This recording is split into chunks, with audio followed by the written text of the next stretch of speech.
27 object, both of victim and the suspect here. One up to 34, be advised, Mary Queen, 27 associates with the suspect and the victim. West. Anyone, William 172, no water one. Good morning and welcome to this edition of the Private Officer Beat, brought to you by Private Officer International, a security and law enforcement group. And I'm your host. Just like every time we are on the air, I'm the guy. I'm Rick McCann, founder and CEO of Private Officer International, as well as Armor College. And we're glad that you are listening, whether it be live here at the top of the hour, 7 a.m., on this Monday, the 4th of June, or you're listening on demand, because you can listen to our programs anytime, day or night. We have them all cataloged right here in the library on our website. You can also listen on a number of other platforms such as iTunes and some other locations, and you can download our radio shows and listen to them on your own time, on your iPhone or your laptop, iPad, whatever it might be. We always make those available, so feel free to do that. But if you're listening live, I want to welcome you to this morning's edition. I'm trying to wake up, got the old caffeine pumping away, and hopefully we'll get through this together. But can you believe it's June? And let me be the first to welcome you to June. I know that if you're like me, June is kind of like an in-between month. It's not really hot. It's not really cold. It doesn't really have a season of its own. Some days it is hot. In fact, we've recently had 94, 95 degree weather. And other days we're down in the 40s and it feels like fall, and you just never know what you're going to get.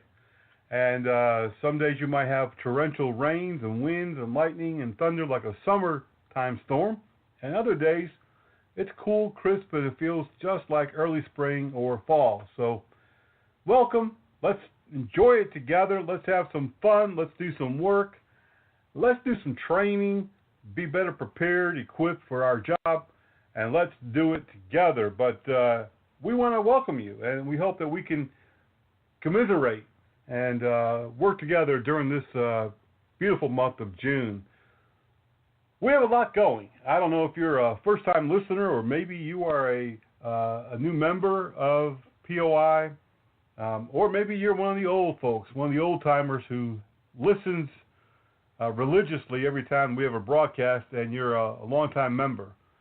But during these months, spring, summer, and fall, we are very busy. During these months, we plan a lot of our training activities, our training events. We also begin planning and executing our memorial services throughout the country. We have a lot of things happening locally as well as nationally.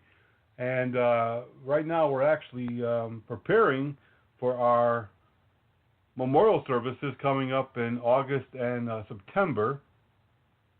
And every year they seem to grow a little bit bigger, a little bit better, and we go a little further out west. This year we hope to get all the way out to California. But we're ready and we're willing to go any place you want, whether you're calling from Toronto, Canada, or LA, California, Detroit, Michigan, or sunny Florida. We're always packed. My suitcases stay packed. We're always ready to go, and we love to travel. And we love to be able to put on these memorial services and training events to really show the public how security has evolved, the dangers and threats, and to really memorialize and pay honor to those who have been killed in the line of duty. Now, our memorial services are really, I don't want to say they're spectacular, but they're something to see. Oftentimes we have honor guards that open the service. We have singers. We have speakers from both local government, law enforcement, and we've had senators and representatives of governors' offices. We've had a lot of different level of involvement over the years, And so no matter where you're at, we can do the same. And what that does, it really spotlights not only your company, because you're going to be involved as a host, but also it spotlights the security profession as a whole, and it really opens the eyes to the media, the law enforcement, and the public at large to know what really is happening in the private security industry. It's, obviously times have changed. I say it over and over again, but it's true.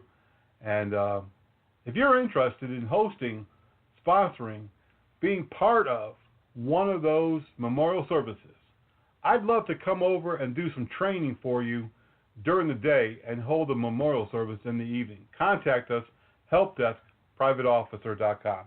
helpdesk@privateofficer.com.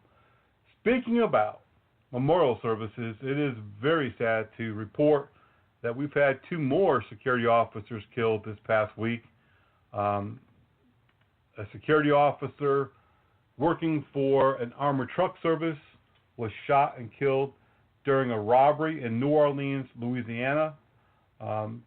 They shot that security officer several times. He didn't have a chance to fight back.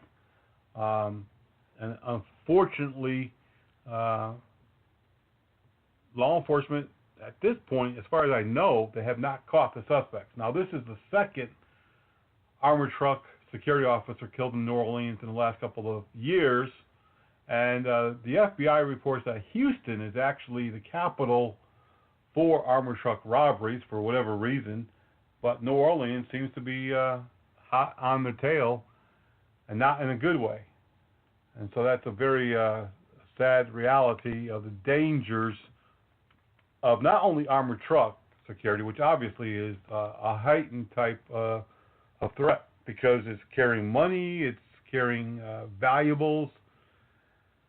It just, so far this year, as a matter of fact, we've had 46 security officer deaths.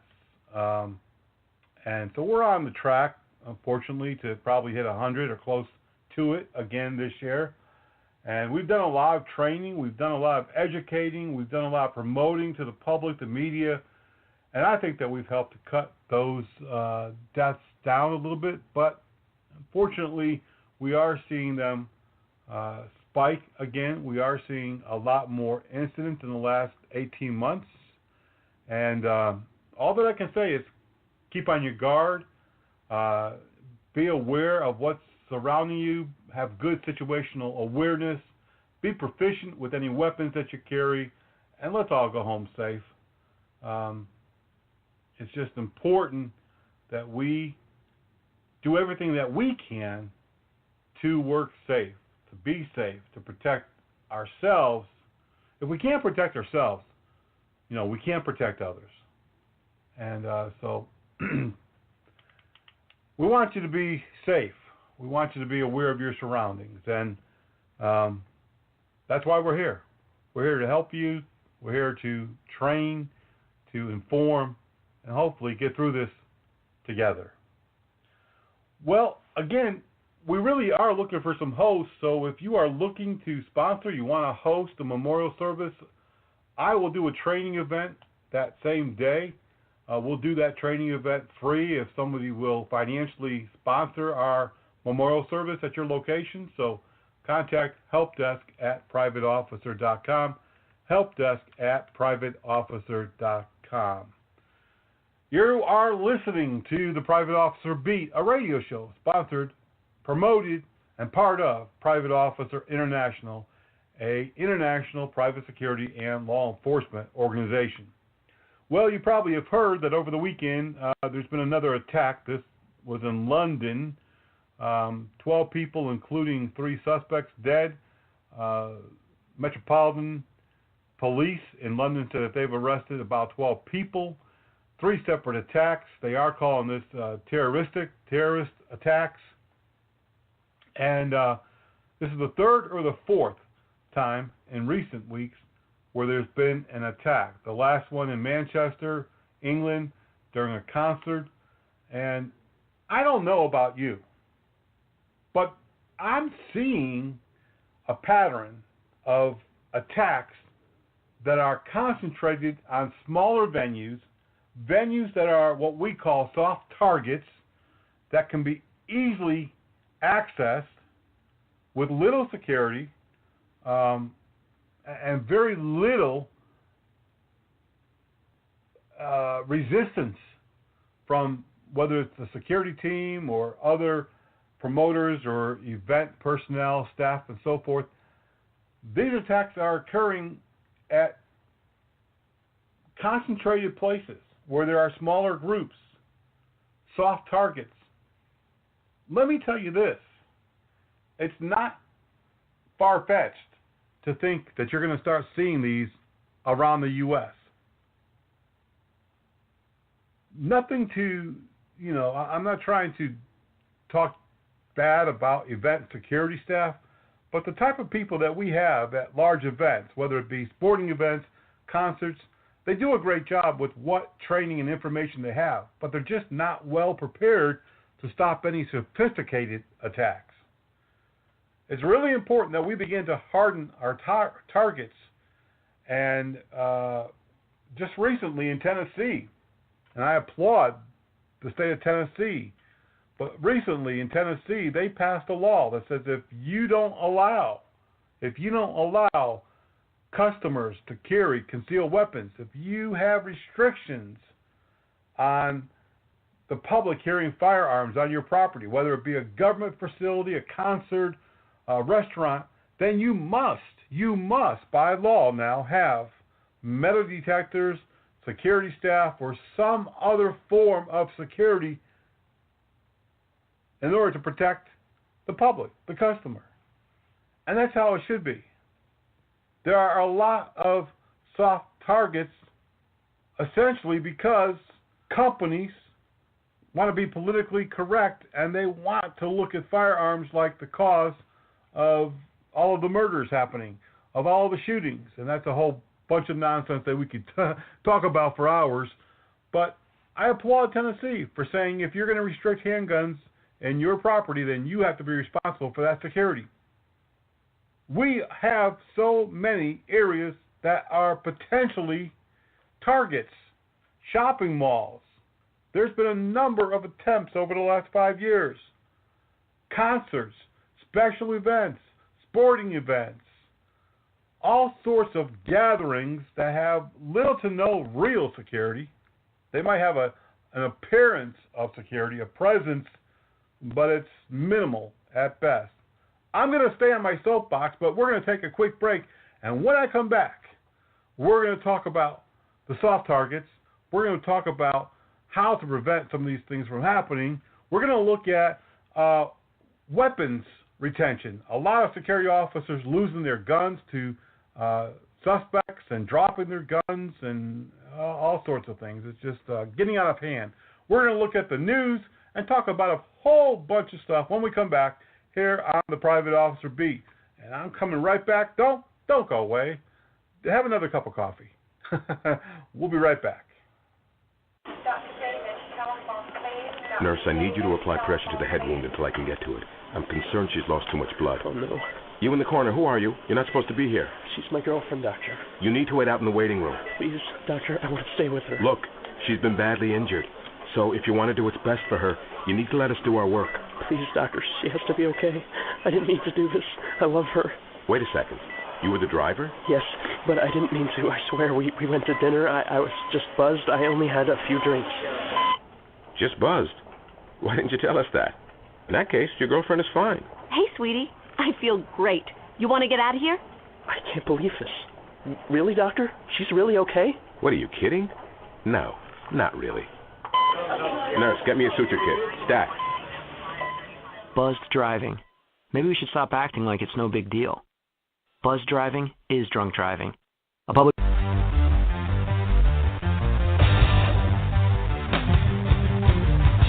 From coast to coast, cops are cracking down on seatbelt violations. Buckle up day and night or expect a ticket. It doesn't matter who you are or where you live, they'll be on the lookout. Cops write tickets to save lives. Click it for ticket.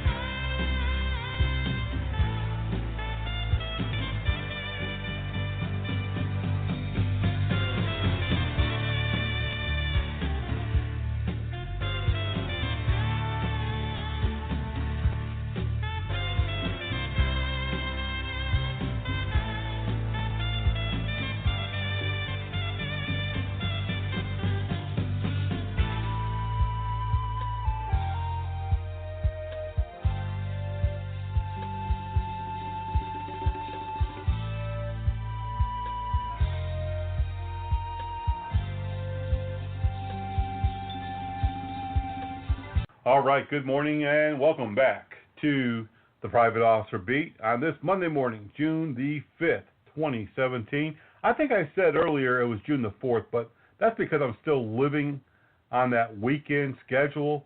It's really Monday morning the 5th of June, and we're talking about the terrorist attacks happening over in London and other areas abroad, and how easily they could be done here in the U.S. Now that we know that many terrorists are really targeting soft targets, they're really concentrating on small venues, small concerts, small different areas with just a handful of people. The attacks that occurred over the weekend in London targeted small groups outside of nightclubs and restaurants, different areas of the city close by, multiple attackers.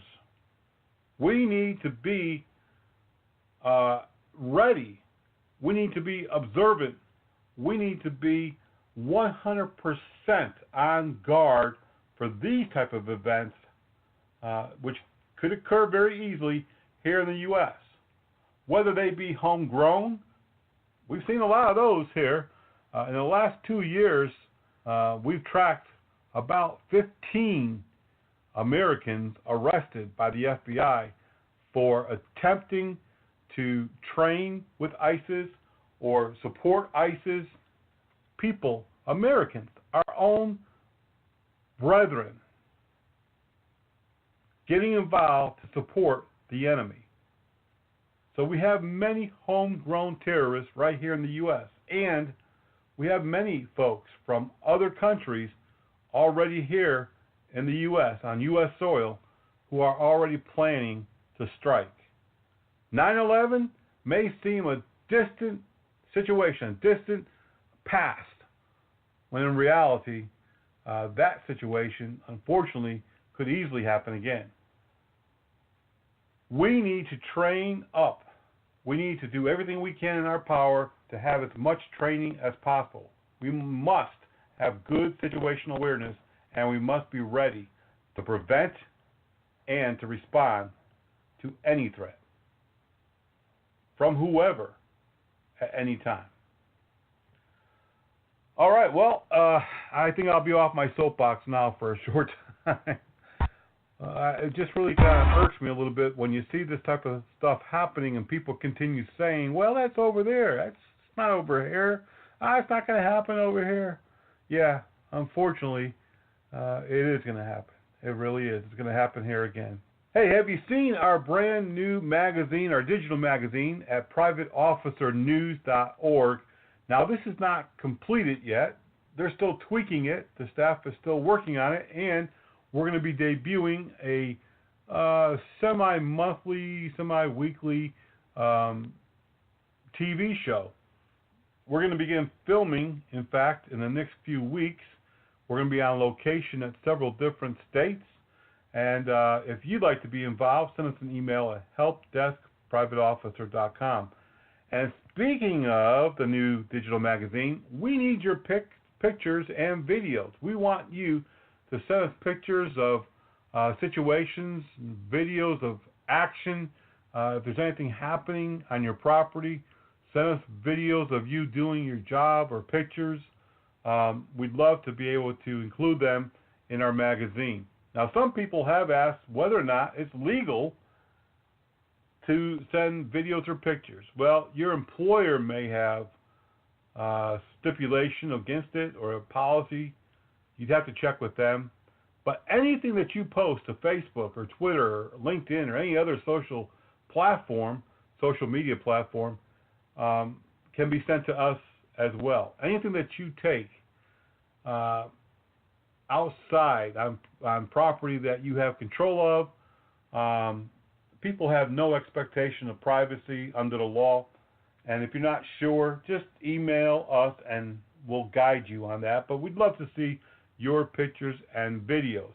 We're also looking for a couple of writers. If you're interested in being a topical writer, speaking about a subject, whether that be holster, gun retention, whether that be shooting, lethal or non-lethal force, whatever it might be, send us your little outline, and we will get you involved in becoming a writer on the new Private Officer digital magazine.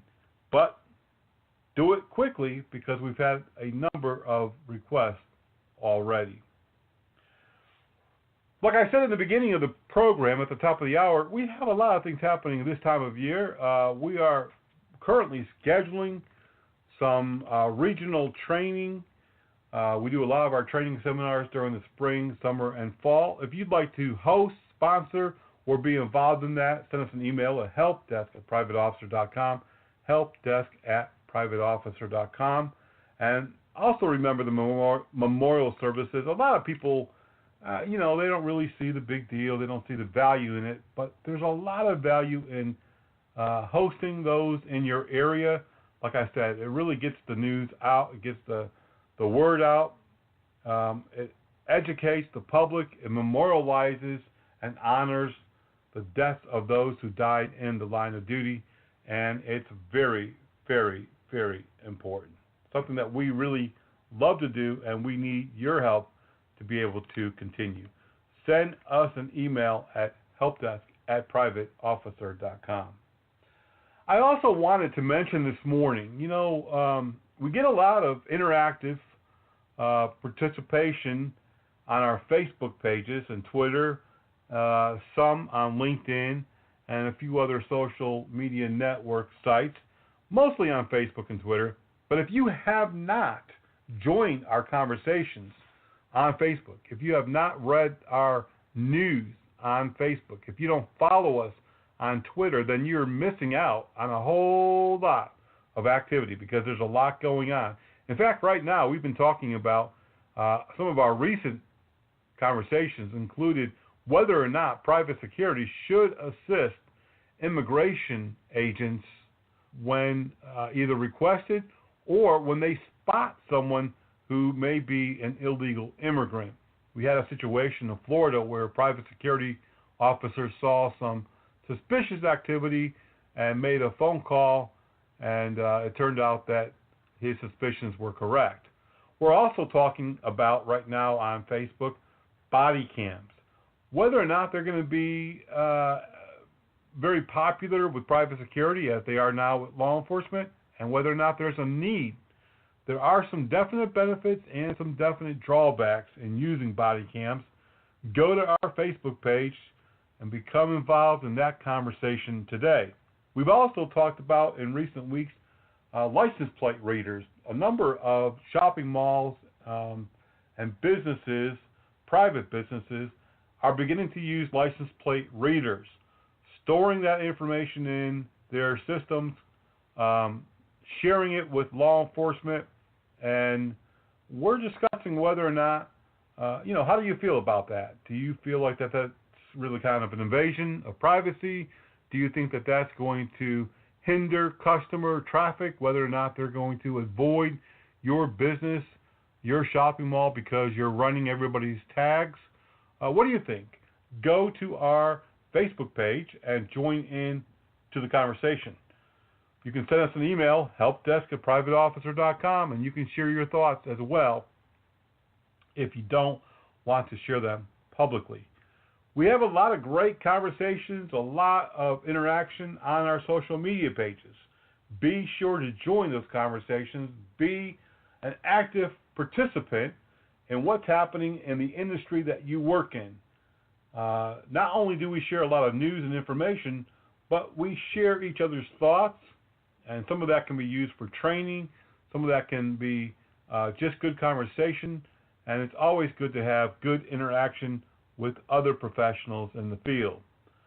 If you don't already receive our newsletters, our breaking news alerts, sign up today at privateofficer.com. Privateofficer.com. Right there on the homepage at the top, you can sign up for the latest news, for the breaking news, the training alerts, and all of the other great stuff that's sent out on a regular, almost daily basis from the Private Officer news desk or help desk.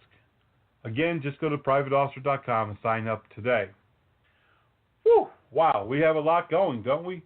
I I've been very busy, and I'm elated to say that I've really met some great professionals, some really strong career security professionals, and we're always happy to know that there are people out there in the security industry doing great jobs, great work, and despite what some folks might think or say, we're more than just a body, more than just a fly-by-night, more than just cop wannabes. We're really beginning to mold ourselves into true professionals, and it's exciting to see. We are going to take one more quick break. When I come back, we want to talk about a couple more real quick things, and then we're going to talk about retention holsters and the unfortunate public headlines of security officers having their weapons taken or dropping them and forgetting about them. So we're coming right back. Thanks for being with us here on the Private Officer Beat.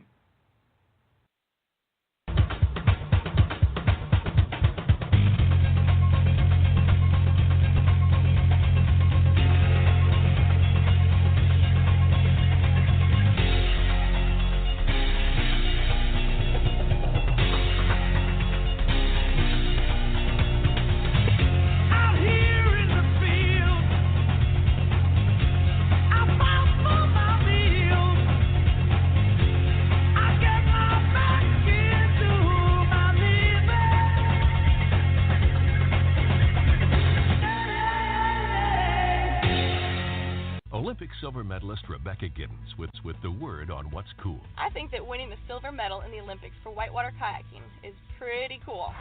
Rebecca attacked the whole course. She must be thrilled with that performance. You know what else I think is cool? Your friends and family watching you on TV as you win an Olympic silver medal in Athens. Rebecca sure made her family proud today. But what I think is really cool is being in command of your boat.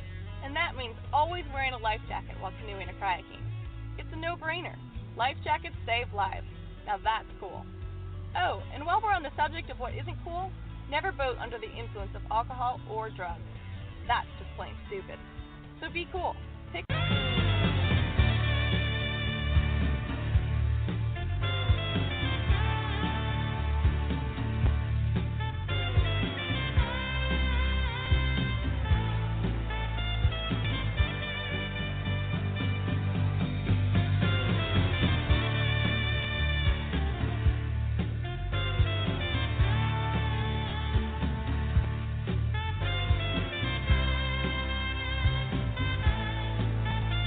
We're back on the Private Officer Beat Radio on this Monday morning, the 5th of June.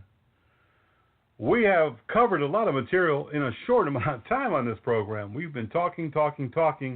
We'd love to hear from you. Send us an email at helpdesk@privateofficer.com. Tell us what you want us to share with our listeners. If you'd like to be on the program, you can talk about almost any subject that you want to, with a few limitations. You can be a guest. Send us an email. You know where, helpdesk@privateofficer.com. Be part of the program. But we really have been talking a lot, and we've shared a lot of information. We want to talk just for a moment or two about weapon retention. But before I do, a lot of people follow us, I said, on social media. A lot of people engage in our conversations. They read our newsletters, but they don't always become members. They don't make donations or support us financially. They don't contribute anything to the company. And a lot of people believe that we just kind of finance ourselves. I don't know if they just think that we make up the money or we print our own money, or I don't know. But we're a business, so we really need that support. If you're not a member of Private Officer, if you're not a supporter, contributor, if you don't take our training, if you don't make periodical donations, help us with our memorial services and the various things that we're doing for the industry, then we're probably not going to be around for a whole lot longer. We need that financial support. It's just like any other business. If their customers are not paying their bills, then they won't be around for very long. They're going to be out of business, before you know it. I've used this analogy before. It's like a good restaurant that, hey, I've heard that restaurant has the best food. I'm going to go in there and eat one day. But you never get around to doing that, and you drive by one day and you suddenly realize, hey, what happened? They're closed. Well, of course they're closed because everyone knew they had great food. Everyone said they would go and eat there, but they just didn't get around to it. And eventually the restaurant just couldn't support themselves, and they had to close down. And unfortunately, that's how it is with any business, including ours. We have staff that we have to pay. We have overhead bills. We don't have any way of supporting the business except by our customers, just like any other type of business. We are a business, so please consider becoming a member if you're not. Do some training online, purchase some of our training CDs, or donate, sponsor memorial services, help to keep us alive. Go to our website at privateofficer.com today and support our cause, because it's all about you. We're here. We're doing everything that we do for you. And speaking about our website, great news. We are finally entering the 21st century, and we're updating our website with a really great product. We have a team working on it right now, and we hope to be able to debut that in the next couple of weeks. So be looking for it. We really encourage you to go to our website on a regular basis at privateofficer.com, because there's a lot of material there, and we do switch it out from time to time. So check it out. Give us a couple of weeks, and then check it out. We'll probably be sending out an email to alert everyone about this new website. I'm sure that we will. And hopefully you'll go and check it out and like it and use it on a regular basis. It's going to be much more user-friendly, and I think that you're going to like the format, the style. It's definitely going to be a lot better than that old thing that we had, and hopefully you'll enjoy it much better. All right, I'm not a gun expert, and I'll be the first to say that, I'm not really the go-to guy when it comes to talking about weapons and holsters and weapon retention and all of those sort of things. But I have carried a firearm most of my life. I have used a lot of different types of holsters. I've carried a lot of different makes and models of handguns, beginning with the cylinder, type, the 38 specials and the 357s, now to the semi-automatics. I always liked, for off-duty use, the pancake style holster. It worked well for me. I'm left-handed. It was comfortable. It was easy to draw from. Unsnap it and pull the gun, and you're there. But it may not be the most secure. It may not be the best for weapon retention. In the last couple of years, and more specifically the last 6 to 10 months, we've seen a number of incidents where security officers have had their guns taken, or they've lost their firearms somewhere along the way and didn't even realize it. Security officers, I know at one year we had like 60-something security officers who had their guns taken from them by suspects. Very dangerous situation. Obviously, those guns could be turned around and used against the officer. There were several security officer deaths related to that very thing. They had their weapons taken, and they were shot and killed with their own guns. In fact, that just happened in Florida, in Miami, Florida. A couple of weeks ago, 2 teenagers assaulted a security officer, an elderly security officer at a automobile dealership, and stabbed him and took his gun and shot and killed him. It's a situation that can be fatal. Equipment, having the right equipment, is very, very important. That's why I've gone to the level 3 retention. I've gone to the top of the line holster, not only for off duty, but for my duty belt on duty as well. Many people only think that level 2, level 3 is really for open carry, but that's not true. Whenever you're carrying a firearm, whether it's concealed, whether it's open, whether it's on your duty belt, it is important to have the best retention possible. Now, I've heard all sorts of arguments about how level 3s are difficult. It takes more to get your weapon out. It delays you. It could hinder you from protecting yourself. All of that might be a little bit true, but like anything else, it all comes with practice. Whatever weapon you have, whatever holster you have, you should be proficient at it, and you should be proficient with the use of it.